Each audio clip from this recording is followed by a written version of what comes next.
Radio Crystal Palace yitwa gute? Crystal Palace bayita Crystal Palace yitwa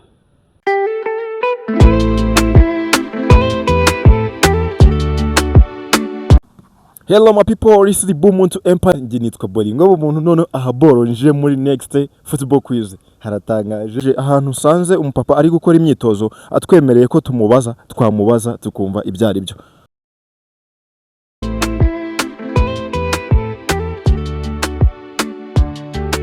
Bona wambaye jeze mani bro. Ikipe mba ku maraso cyane kabisa ndayikunda ndanayifana cyane. Okay, nje nitwa Bolingo umuntu. Nkora kuri Bumuntu Empire mba mu kiganiro cyitwa Football Quiz. Witwa? Amazina yanjye banzi kuri Degeya. Niyo benshi banzi ariko ubusanzwe nitwa Ngoga. Bima Ngoga bakwita Degeya kubera uri muremure ariko. Izamu ndi mubi cyane abanzi mfata izamu. Okay big man. Rero mba ndi muri Football Quiz. Aho hari igihe nshyiraho amafaranga ku bibazo wenda nkakwaza ibibazo bitanu buri kibazo kiba gihagaze amafaranga 500 iyo yatsindiye ndayaguha ariko no munsi kubera ntaje niteguye ro narindi gutembera mbona uri gukora imyitozo ntago narinzi kuri na uri bumpe n'ikiganiro mo uno munsi nta mafaranga nitwaje uranyemera dukore free quiz nta kibazo nabwo iyo yazana na rebo yarye.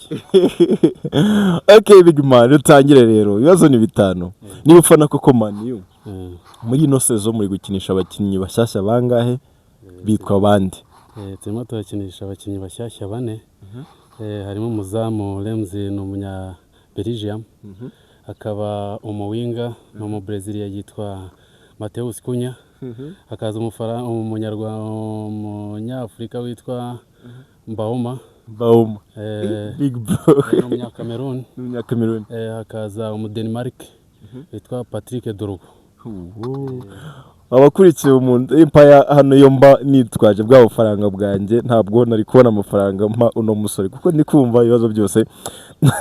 Reka nzashaka umuntu mu challenging big man 11 bamani babanzamo bamanutse 11 bamani babanzamo. Kenshi na kenshi bose ntago bahurira mu kibuga ari bazima ariko bose yari bazima. Mwizamu nishyiramo umunyezamu naguze ejo bundi ahanga mu Bubiligi yitwa Lems. Mu mutima wa defense nkashyiramo umuholandi witwa Delight, nkashyiramo n'umwongereza witwa Maguire. Kuri kabiri nkashyiraho mu Portugal witwa Diogo Dalot. Gatatu nkashyiraho Drogo no mu Denmark. Muri mediane yanjye nishyiramo Casemiro no mu Brazil. Agafatanya n'undi mwana mutoya witwa Kobe Mainoo w'umwongereza. Umuwinga ni Mbaoma. Kuri 11 ni Mbaoma. Kuri 7 mashyiraho Mateus Cunha no mu Brazil. Nkatakisha Sesco. Inyuma yaho ngashyiraho kapiteni Bruno de Fernandes Maestro. People no munsi no iyo nzanye bwa bufaranga mba nitangishwa no munsi ntacyo nari kubana ntanga. Cyo ni ikibazo cya kabiri kandi urumva ukuntu big man akikoze n'amafaranga nari kubona muha. Big man rero harakani kazo kaga challenge ona dukina ball. Dukina ball uno mupira tubona uba ufite ibinyempande ufite hexagon na pentagon. Abenshi batwita squares ariko ntabwo aba ari squares ni hexa na penta.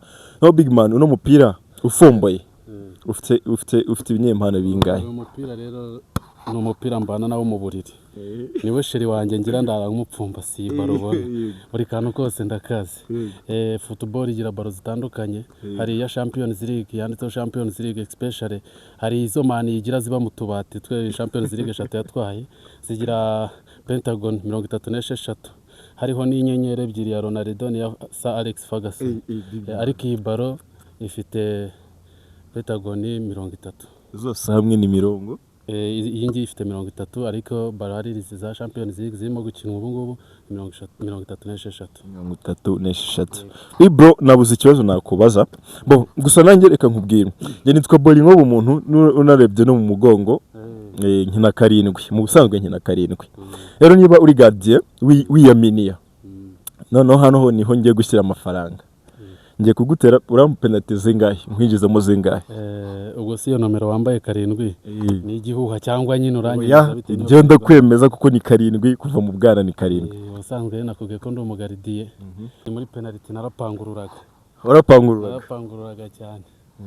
hari abo bitwa Bamutuyimana Evariste kera Abamutuyimana Evariste kera muri 2012 2010 bakinaga muri Kiyovu Sport ari abagaridiye we mugaridiye wari uwa mbere watoje Bandori Jean Claude ariko ubu ngubu penalty naguhereza ndaguha penalty 5 ariko nkwizeza ko zose ndi buzikuzanire nanjye ndemera penalty 5 ubwo nuzivanamo zose urampamo zinga ntayo nsinamo ndaguheza penalty 5 nkuhaye nkugiriye impuhwe nta nimwe wakinjiza nanjye noneho nkugiriye impuhwe zose ndazinjiza nta kibazo reka tubibare people bakunzi ba Bumuntu Empire bakunzi ba Football Quiz tugiye gutera penalty 5 nicyo kibazo cya kane ngiye kumubaza turatera penalty 5 n'umuzamu nanjye nyina 7 penalty 5 mwemeje ko ndi buzinjize zose nawe arambwiye ati nta nimwe wagira ute wakinjiza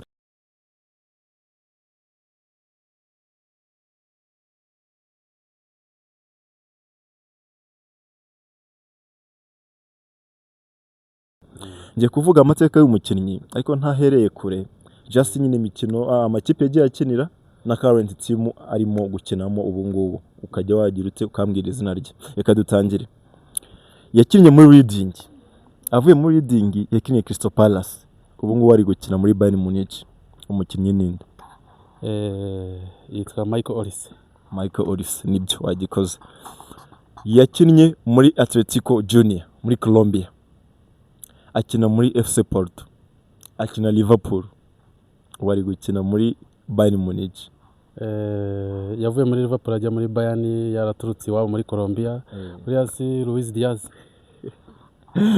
Diaz wamukoze big bro challenge uno musi ko nta kintu ndi gukubaza ngo nsinde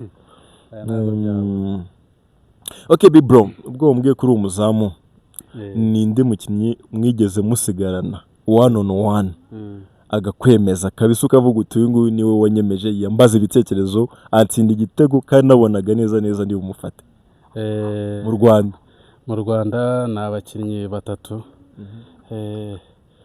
umwe yitwaga Sekamana Bogota Alabama twigeze guhurira muri stade Amahoro itaravugururwa numva kugira ngo ansinde byaragombaga yuko ngomba kuba namukoreho penalty agatsinda penalty nubwo byabaga bikubiye gakeya ariko yarangoraga cyane